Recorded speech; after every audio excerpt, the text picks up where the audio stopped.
Hi everybody, and welcome to Q&A Wednesday, where we talk about the questions that you might have and try to avoid gimmicks and BS. So that's what we're about tonight. Tonight I'm actually talking about when, because every once in a while people will say, well, what time should I stop eating? I used to think it didn't really matter, but of course, me, I do a ton of research because I want to know the truth. I don't want to know, the bro science. Although, experience does count for a lot because of, there is some anecdotal, information that is important. But for the most part, I really want to know the science behind it. So I do a ton of research. Again, I'm the weirdo that listens to lectures on YouTube when I lift, especially if I have something that I'm trying to research.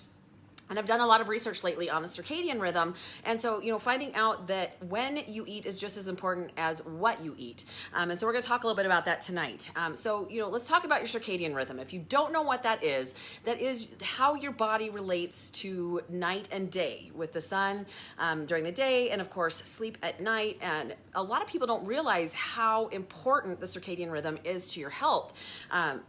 One of the things that I look at when I struggle to figure out, if somebody's really not seeing the results that they want to see, I kind of take two steps back and think, okay, what are we missing? What in this formula isn't working out? What do we need to approach and look at again? And one of them really is sleep, because if people aren't getting the sleep that they need at night, there's a lot that happens when we sleep. And if we're not getting that, the sleep and the rest and the things that are supposed to happen, our body can react in a really bad way. So let's talk about how food applies to that. A lot of people ask me about intermittent fasting, and I used to not be a fan of that, but now that I've done enough research and I understand the benefits of that and how that works, it can be a benefit to some people. Now, for everyone, a 12-hour intermittent fast, because we all fast when we sleep, correct? Not a bad idea. Our bodies were designed to process food when we're awake. So if we eat and then go directly to bed, our body's trying to do two different things, and it doesn't work very well. So if you're eating late night and then going to bed, your body's trying to digest, and it's trying to do all the things it needs to do while you sleep, which is recover, reset. When we hit that deep sleep, there's a lot that happens. If you look at any of the research that has come out, and they talk a lot about shift work and how, granted, I understand that there are jobs that have to be done in the middle of the night and that somebody has to do them. The downside being is that it's so against what your body wants to accomplish. Your body needs, when it's dark, to sleep and reset and recover. So shift workers have two issues with that. Number one, they're awake when they're supposed to be asleep. And number two, they're usually eating, sometimes to help stay awake, when their body wasn't designed to actually break that down and digest at night when they're supposed to be sleeping. So, the research has shown that shift workers tend to have a lot more instances of disease and illness because their immune system is not being able to fight off the things that are supposed to happen. There's a protein that your body makes that when you sleep and you hit that deep sleep, your body breaks it down and prevents it from being toxic to your body. And when you're awake all night, that doesn't always happen. I wear a Fitbit at this point. I already know what my energy expenditure is, so that's not why I wear it. I wear a Fitbit because I like to see what my sleep looks like. How much deep sleep do I get versus REM sleep versus light sleep? Because I find it fascinating. I want to know how the body works. How does it work most efficiently?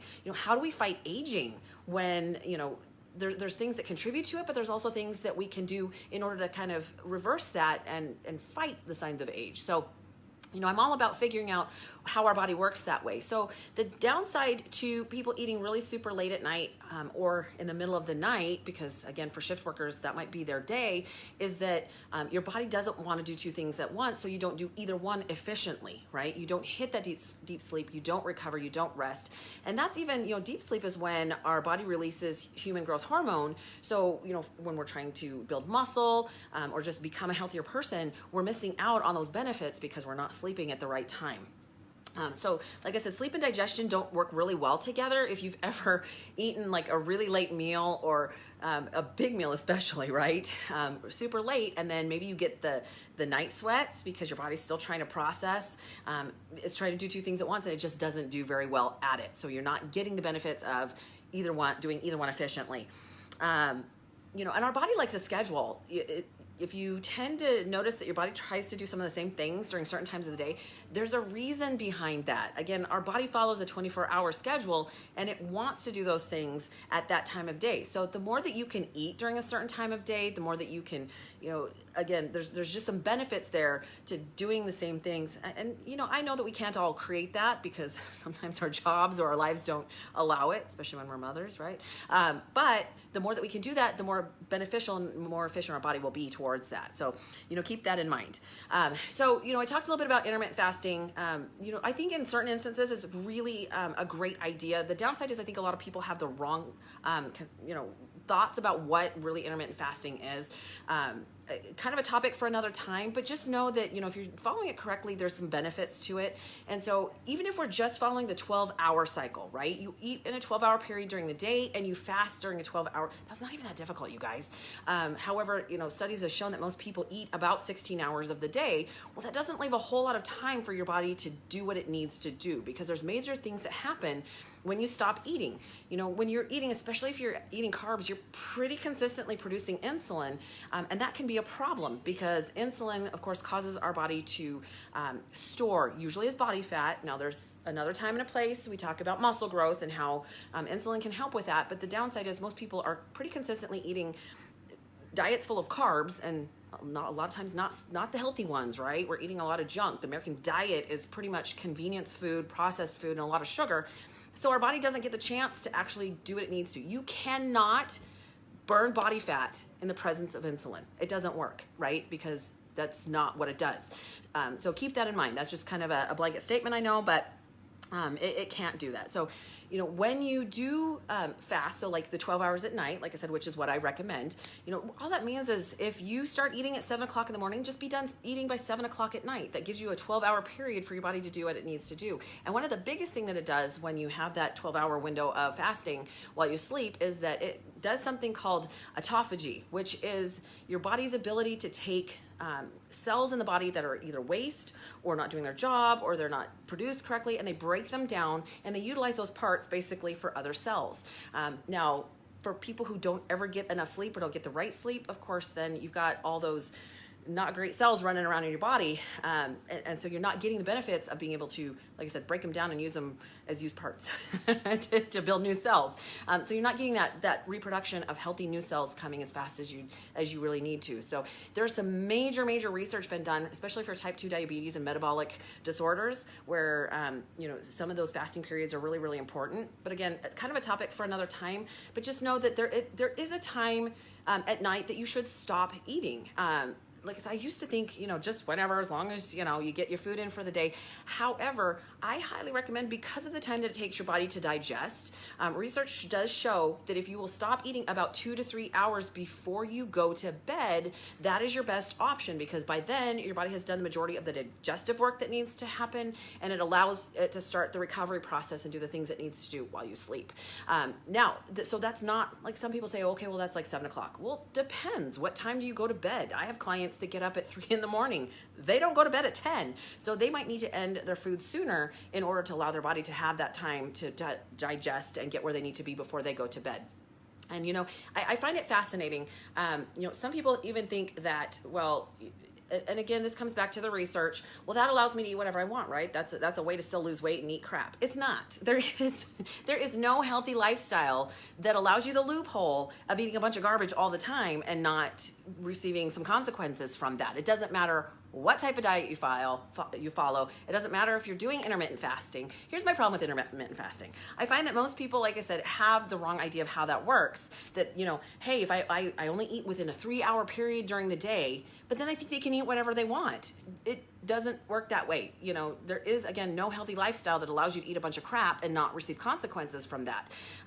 The downside to having like maybe a 3-hour window, because you have to follow the rules. Whatever style of intermittent fasting you're doing, you have to kind of follow the rules to it. I had a really sweet lady once tell me, well, I do intermittent fasting, but upon further questions, I found out she just didn't eat whenever the hell she didn't feel like eating. That's not intermittent fasting. You still have to get the amount of calories and nutrients in the given time period, and that's not always easy. I'm eating about 2,200 calories a day-ish.